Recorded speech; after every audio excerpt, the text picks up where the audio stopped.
नमस्कार, स्वागत है आपका बिहार समाचार में। बिहार वालों के लिए आज सबसे बड़ी घोषणाएं हो गई है। गरीबों के लिए, किसानों के लिए सबसे बड़ी खुशखबरियां हैं। एक तरफ जहां बिहार में शराबबंदी कानून को बीजेपी वाले खत्म करने वाले हैं, तो वहीं तेजस्वी यादव, नीतीश कुमार, प्रधानमंत्री नरेंद्र मोदी जैसे बड़े बड़े नेताओं ने बिहार के गरीबों के लिए, किसानों के लिए, मजदूरों के लिए कई योजनाओं की शुरुआत कर दी। साथ ही कई बड़ी खुशखबरियां दी है। आज के बिहार की बड़ी खबरों पर बात करेंगे। इसके पहले आपसे एक छोटी सी अनुरोध है, कृपया वीडियो को एक प्यारा सा लाइक अवश्य कर दीजिएगा। आपका लाइक करना ही हमारी मेहनत का फल होता है। बिहार में नीतीश कुमार के द्वारा लागू शराबबंदी के कारण बीजेपी को काफी ज्यादा चुनाव में नुकसान हो रहा है। बीजेपी चाहती है कि शराबबंदी कानून को खत्म कर दिया जाए।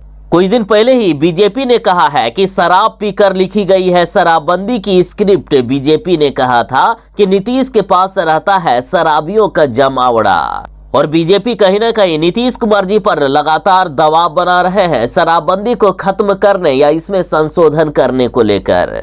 देखिए, बिहार में जब से शराबबंदी कानून लागू हुई है, तब से लगातार जहरीली शराब पीने से लोगों की मौतें हो रही है। और समझ रहे हैं कि किसी के यहाँ यदि जहरीली शराब से मौत हो जाती है तो उसका परिवार तो है ही, साथ ही उसके परिजन और वहीं गांव वाले भी नीतीश कुमार जी को वोट नहीं देना चाहते हैं। शराबबंदी कानून के कारण जो लोगों की शराबबंदी कानून के कारण जो लोगों को जेल भेजा जा रहा है या जो लोगों की मौत हो रही है, तो उसका दोष बीजेपी अपने ऊपर नहीं लेना चाहती है। शायद इसीलिए बीजेपी ये कह रही है कि शराबबंदी कानून अगर सही से लागू किया होता तो आज इस तरह से लोगों की मौतें नहीं होती।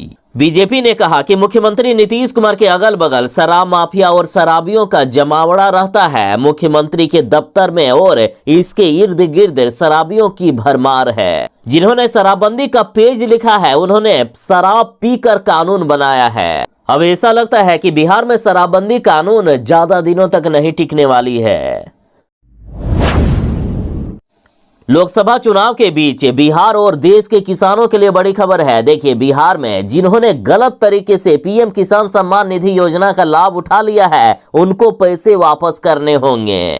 और अब तक ऐसे 2,47,000 फर्जी किसानों की पहचान कर ली गई है। इनसे कुल 347 करोड़ रुपए की वसूली की जाएगी, जिनमें से अब तक कुल 12 करोड़ रुपए की वसूली हो चुकी है। देखिए, कई ऐसे परिवार हैं जहां पति और पत्नी दोनों ने योजना का लाभ उठा लिया है। साथ ही पिता और पुत्र दोनों ने इस योजना का लाभ अभी भी उठा रहे हैं या पहले भी उठाए हैं। लेकिन नियम के अनुसार इस योजना का लाभ वही ले सकता है जिसके नाम पर खुद की जमीन हो। यानी अगर किसी किसान के पास खुद की कोई जमीन नहीं है और वह अपने पिता की जमीन पर खेती करता है, तो उसे इस योजना का लाभ नहीं मिलेगा। इस योजना का लाभ उसे तभी मिलेगा जब वे कोर्ट से अपने नाम पर जमीन करवा ले। साथ ही परिवार में केवल एक ही सदस्य को इस योजना का लाभ मिल सकता है। अगर परिवार में 2 या 2 से ज्यादा सदस्य इस योजना का लाभ ले रहे हैं, तो ये नियमों के खिलाफ है और उनसे पैसे की वसूली होगी और कार्रवाई भी किया जाएगा। यानी एक परिवार में केवल पिता या पुत्र को ही इस योजना का लाभ मिलेगा। और ऐसे ही पति और पत्नी के भी केस में है, पति या पत्नी किसी एक को ही इस योजना का लाभ मिल सकता है। अब हमारे देश में कोई भी गरीब नहीं रहेगा और इसमें अब ज्यादा समय भी नहीं लगेगा, बल्कि एक झटके में पूरे देश की गरीबी खत्म होने वाली है। और ये करने वाले हैं राहुल गांधी। राहुल गांधी ने कहा कि हम एक ही झटके में देश की गरीबी खत्म कर देंगे। राहुल गांधी का जरा ये बयान सुनिए। एक झटके से हिंदुस्तान से हम गरीबी को मिटा देंगे। और अब इस पर प्रधानमंत्री नरेंद्र मोदी जी ने कहा है कि कांग्रेस के शहजादे और जादूगर राहुल गांधी, इतने दिनों से आखिर आप कहां थे भाई।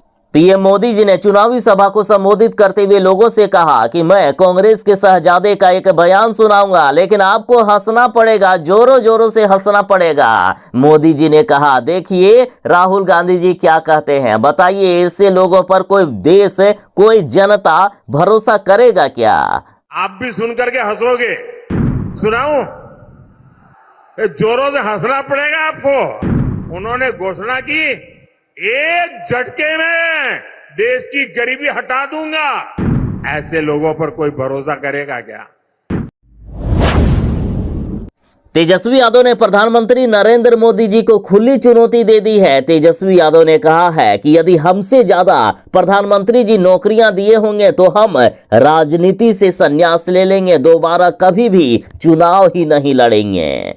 तेजस्वी यादव ने कहा कि हमने 17 महीनों में जो काम किया है वो नरेंद्र मोदी 10 सालों में भी नहीं कर पाए। तेजस्वी यादव ने कहा कि 25 करोड़ नौजवान प्रधानमंत्री के शासनकाल में ओवर एज हो गए, अब वो कहां आखिर नौकरी ढूंढेंगे, उनकी नौकरी की उम्र चली गई। लेकिन इस पर मोदी जी कुछ भी नहीं बोलेंगे। मोदी जी देश के नौजवानों को आखिर नौकरी क्यों नहीं मिली, बिहार में कारखाना 10 सालों में एक भी आखिर क्यों नहीं खुला, एक भी चीनी मिल आखिर क्यों नहीं खुला, जिसका चीनी प्रधानमंत्री जी पीना चाहते थे उसे चालू क्यों नहीं करवाए, बिहार को विशेष राज्य का दर्जा क्यों नहीं दिया गया, किसानों की आय दोगुनी क्यों नहीं हुई, सिलेंडर के दाम 400 से बढ़कर 1200 आखिर कैसे हो गया, पेट्रोल और डीजल के दाम 100 के पार कैसे हो गया, हर चीजें की कीमतें आखिर कैसे बढ़ती चली गई। तेजस्वी यादव ने पूछा कि कोई एक स्कीम आप बता दीजिए जिससे देश के नौजवानों को लाभ हुआ हो। तेजस्वी यादव ने कहा कि चुनाव के बाद बिहार को मोदी जी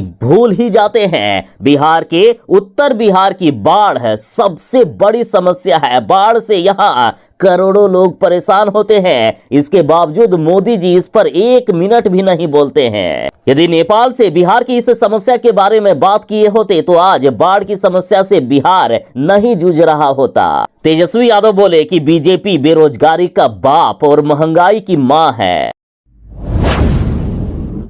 बिहार सरकार ने बड़ा फैसला कर लिया है कि 6 महीने से ज्यादा समय तक जो जेल में रहेंगे वो मुखिया का भी चुनाव नहीं लड़ पाएंगे। लेकिन यदि आप राजनीतिक पार्टियों में देखेंगे, चाहे कोई भी पार्टी ले लीजिए, राजद हो, कांग्रेस हो, बीजेपी हो, कोई भी पार्टी ले लीजिए, उसमें अपराधी ही अपराधी भरे पड़े हैं। कोई चोरी करके आया है, कोई डाका डालकर आया है, तो कोई मर्डर तक करके आया हुआ है, किसी ने बैंक लूटा है, किसी ने बलात्कार किया है, तो किसी ने पता नहीं कितने बड़े बड़े कांड करके बैठे हुए हैं। कोई जेल से रिहा होकर आया है, कोई सजा काट कर आया है, कोई पैरोल पर बाहर है, किसी ने गरीब की जमीन हड़प ली, तो किसी ने जानवरों के चारे तक को भी नहीं छोड़ा। और अब बिहार की जनता मांग कर रही है कि जो नियम बनाया गया है यही नियम इन नेताओं पर लागू होना चाहिए, यही नियम सांसद विधायकों पर लागू होना चाहिए।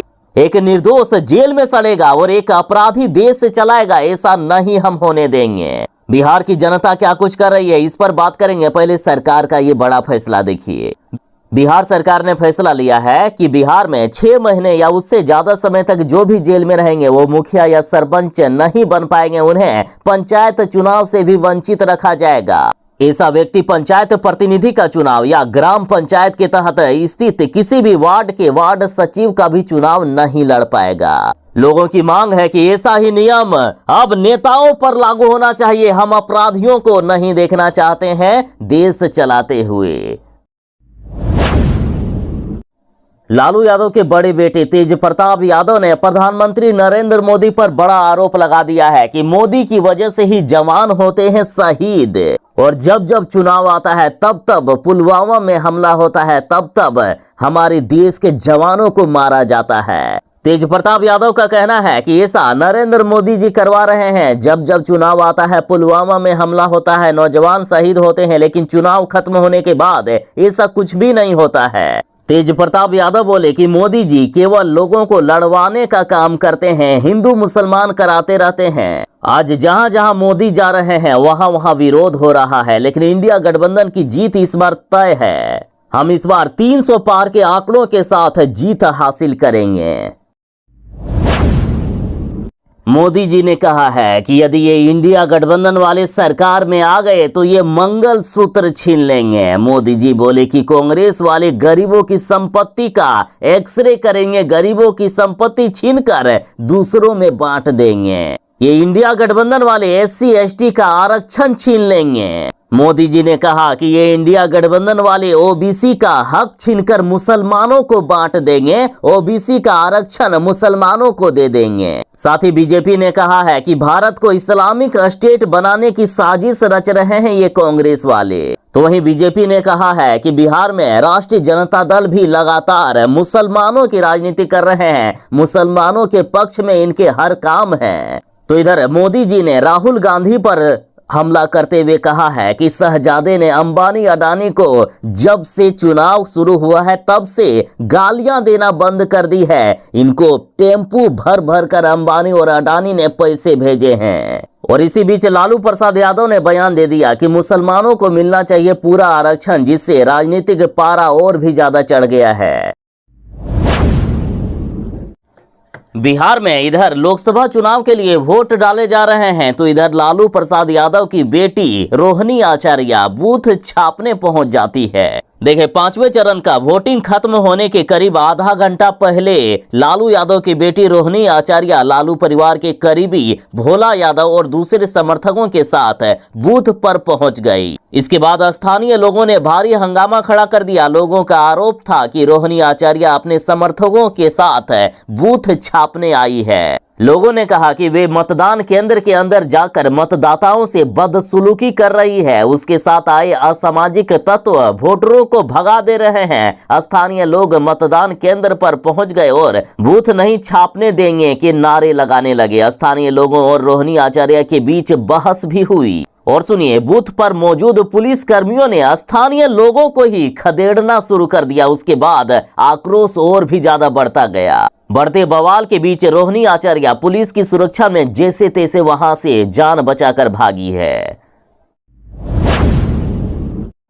बिहार में इस जानलेवा गर्मी के बीच बारिश की शुरुआत हो गई है। बिहार के बगहा के साथ कई जिलों में आंधी तूफान के साथ तेज बारिश हुई। साथ ही मौसम विभाग ने अलर्ट जारी करते हुए कहा है कि अगले 4 दिनों तक बिहार के अधिकांश जिलों में बारिश होने वाली है। मौसम विभाग ने कहा है कि अगले 4 दिनों तक बिहार में जमकर बारिश होने वाली है। बारिश के साथ वज्रपात लोगों की जान ले सकता है। मौसम विभाग ने कहा कि गर्मी से भले ही लोगों की परेशानी कम होती है, लेकिन प्री मानसून की बारिश लोगों की जान लेती है। ठनका गिरने की संभावना बढ़ गई है, इसलिए बारिश के दौरान घर से बाहर ना निकलें और गलती से भी पेड़ के नीचे ना जाएं। मौसम विभाग ने आज पश्चिमी चंपारण, पूर्वी चंपारण, गोपालगंज, सिवान, सुपौल, सीतामढ़ी, अररिया, मधुबनी, पूर्णिया, किशनगंज, कटिहार समेत बिहार के 14 जिलों में बारिश को लेकर येलो अलर्ट जारी किया है।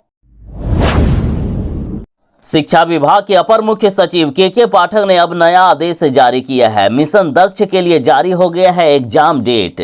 देखिए, शिक्षा विभाग के आदेश के अनुसार 21 मई से लेकर 28 मई के बीच परीक्षा होगी। ये परीक्षा एक ही पाली में सुबह 10:30 बजे से लेकर दोपहर के 1 बजे तक होगी। सभी छात्र अपने विद्यालय में ही परीक्षा देंगे। परीक्षा के बाद 29 व 30 मई को कॉपियों की जांच होगी।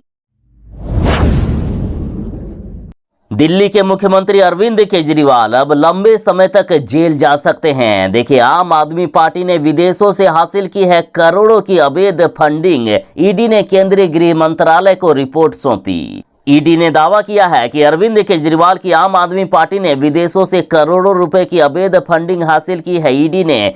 अपनी रिपोर्ट में ईडी ने दावा किया है कि साल 2014 से लेकर 2022 के बीच आम आदमी पार्टी ने अवैध विदेशी फंड के तौर पर 7 करोड़ 8 लाख रुपए हासिल किए हैं। ईडी ने दावा किया है कि आम आदमी पार्टी ने US, Canada, Australia, New Zealand, Saudi Arab, UAE, Kuwait और ओमान से फंड हासिल किया है, जो एफसीआरए, आरपीए और आईपीसी का उल्लंघन है।